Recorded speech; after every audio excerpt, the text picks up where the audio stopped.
প্রতিটি নাগরিককে সমান মর্যাদা সমান নিরাপত্তা প্রদান করা হবে। এই সমান নিরাপত্তা বিঘ্ন করতে গেলে কোনো উগ্র সন্ত্রাসী যদি আপনাদের সামনে আসে, সেই সন্ত্রাসীকে বেঁধে প্রশাসনের হাতে তুলে দেওয়ার আহ্বান রইল।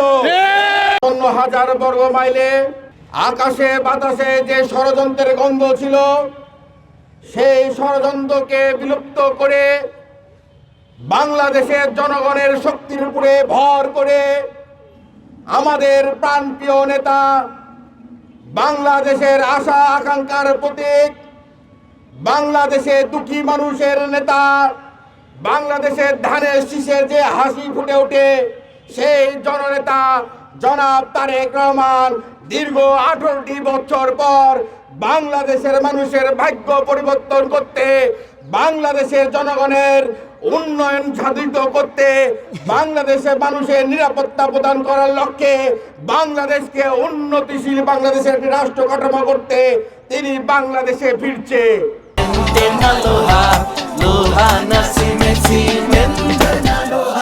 আমরা তার এই স্বাগতকে আমরা বলতে চাই যে বিগত একটি বছর ধরে বাংলাদেশে যে অপসংস্কৃতি, যে মব কালচার তৈরি হয়েছিল, 25 তারিখের পর থেকে আমাদের সুস্পষ্ট প্রতিটি নেতা কর্মীদের কাছে নির্দেশনা থাকলো, শুধু রাজশাহী বিশ্ববিদ্যালয় নয়, এই পুরো রাজশাহী শহরে যারা অস্থিতিশীল পরিবেশ তৈরি করবে, যারা মব কালচার করবে, তাদেরকে কড়া জবাবের মাধ্যমে প্রতিবাদ করতে হবে।